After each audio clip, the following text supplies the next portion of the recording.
यार जेठानी साहिबा हमेशा देवी क्यों बन जाती हैं, हमेशा ये सही क्यों होती हैं, ऑलवेज राइट, मतलब जेठानी जी ऑलवेज राइट, ऐसा क्यों होता है। तो डिटेल में आज इस पॉडकास्ट में डिस्कस करेंगे जेठानी साहिबा और उनके एडिटर की कंट्रोवर्सी के बारे में। कल मैंने दोनों के ही व्लॉग्स देखने के बाद ये मैं रिएक्शन बनाने जा रही हूँ। मैंने वेट किया कि पहले इनका व्लॉग ही आ जाए, क्योंकि इन्होंने कम्युनिटी पर सूचित कर दिया था कि ये व्लॉग डालेंगी, अपना पक्ष रखेंगी। तो मैंने अपने आप को रोक कर रखा कि नहीं, हम पहले दोनों पक्ष सुनेंगे, उसके बाद हम अपना पीओवी देंगे। पहले जब मैंने एडिटर का वीडियो देखा था, देखो जब भी कोई भी कंट्रोवर्सी होती है ना, ज़्यादातर कंट्रोवर्सीज में आप जिसका पक्ष सुनते हो ना, उसका पक्ष ही आपको सही लगता है। एक का सुनोगे आपको लगेगा ये सही है, दूसरा अपना जवाब लेकर आएगा आपको लगेगा वो सही है।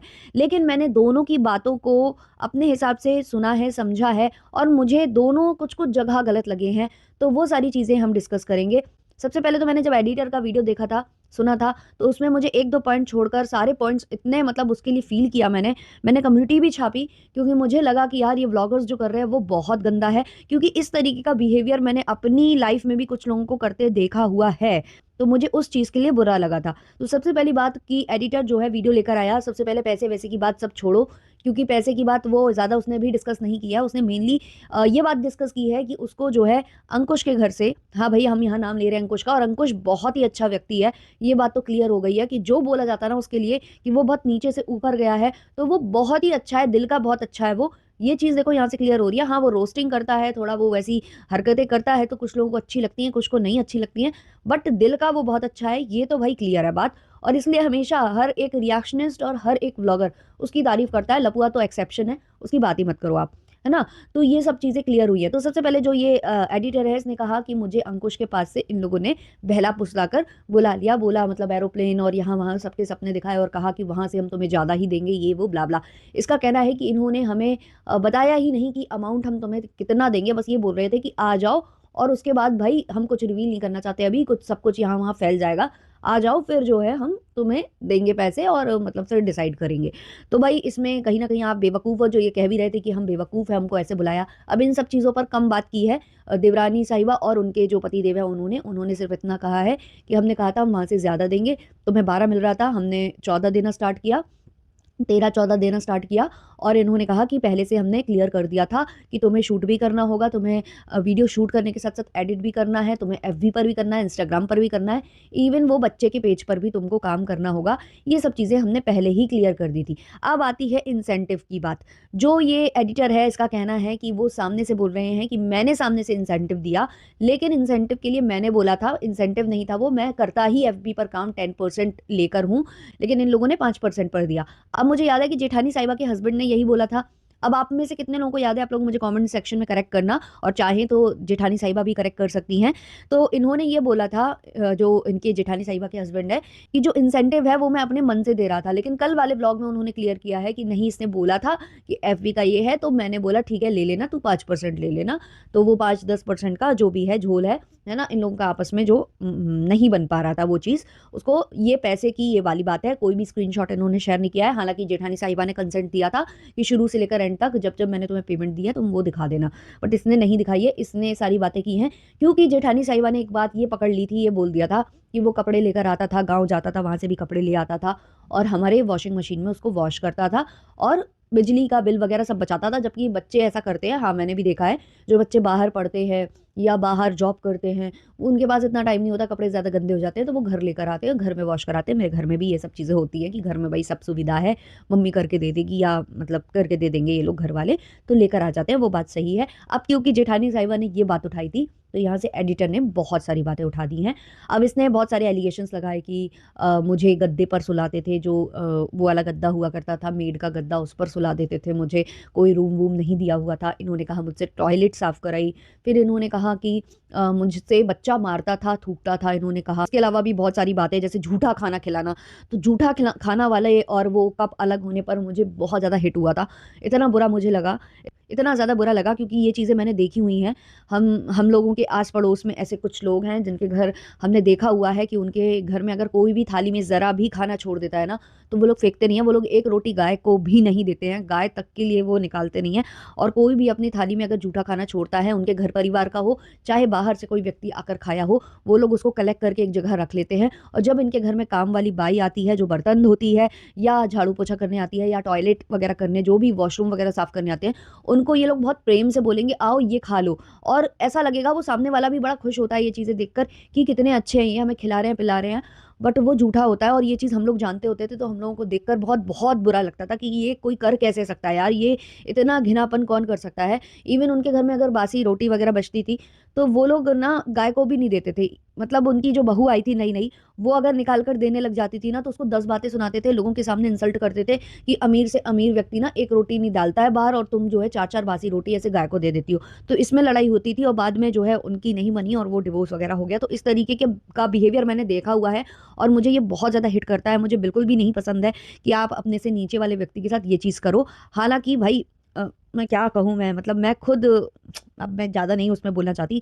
मैं मतलब खुद ऐसी फैमिली से आती हूँ, मतलब लेकिन फिर भी हम लोगों को ये चीज़ें करना पसंद नहीं है कि नहीं, मतलब नहीं, मुझे नहीं पसंद है, मतलब नहीं पसंद है। और इसी वजह से कुछ जो लोग होते हैं वो बदनाम होते हैं, कास्टिज़्म वगैरह करते हैं लोग कि ये लोग ऐसा करते हैं दूसरों के साथ व्यवहार, बट नहीं, हर किसी के घर में नहीं होता है। तो वो चीज़ मुझे बहुत ज़्यादा हिट करी थी। वॉशरूम वाली चीज़ को जो उसने बोला, वो मुझे तभी लगा था कि भाई जब तुम यूज़ करोगे तो तुम ही साफ़ करोगे ना। ऐसा तो नहीं है तुमसे ये बोला जा रहा है कि भाई वॉशरूम हमारा है और तुम वॉश कर दो।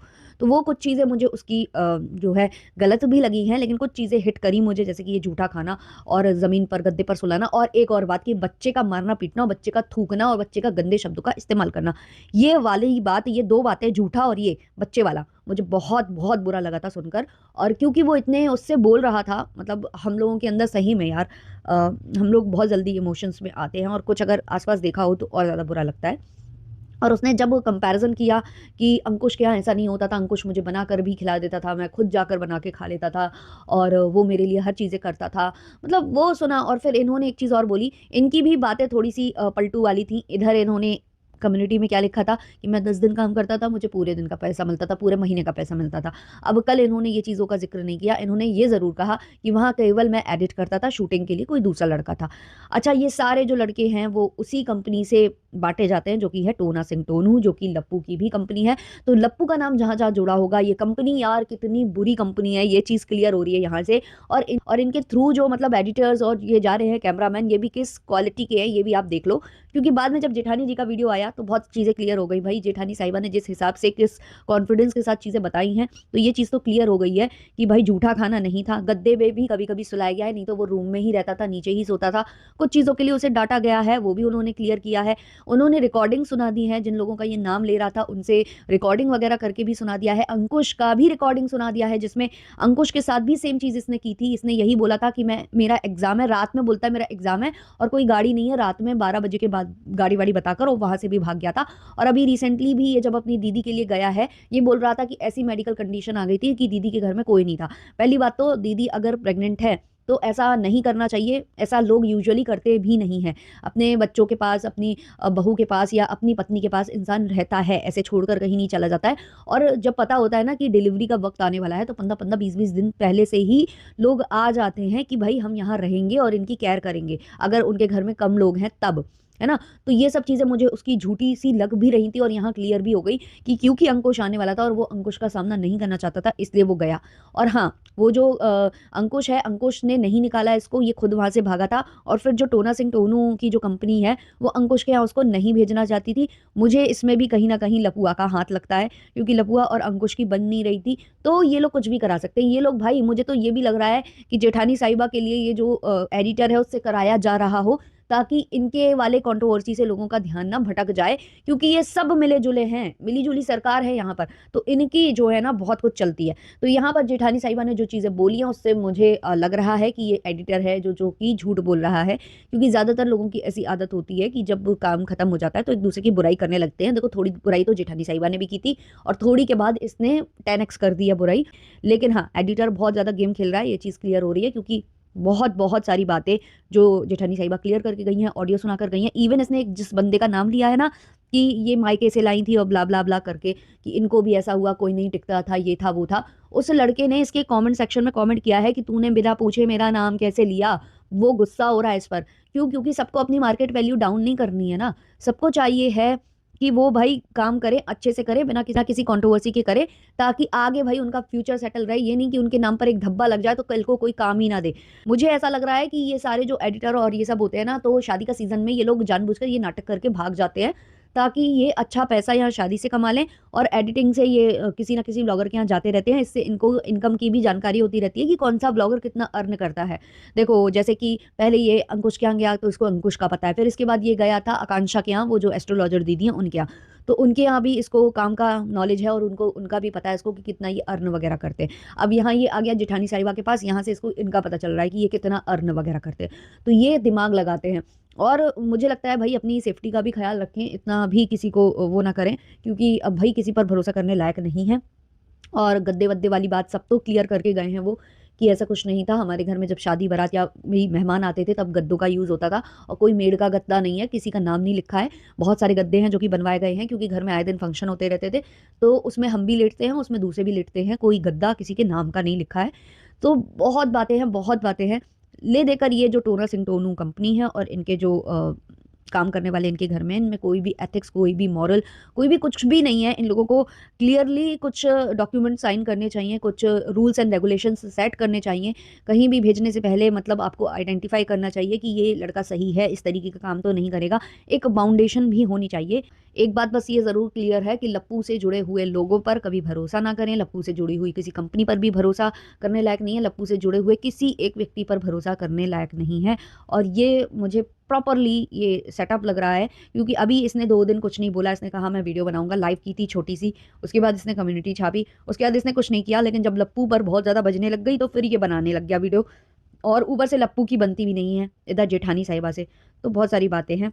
तो आप लोग अपना बताना जो भी ओपिनियन है कमेंट सेक्शन में। चलिए इस वाले पॉडकास्ट को इतना ही रखते हैं, मिलते हैं जल्द ही नेक्स्ट पॉडकास्ट के संग। तब तक के लिए बाय बाय।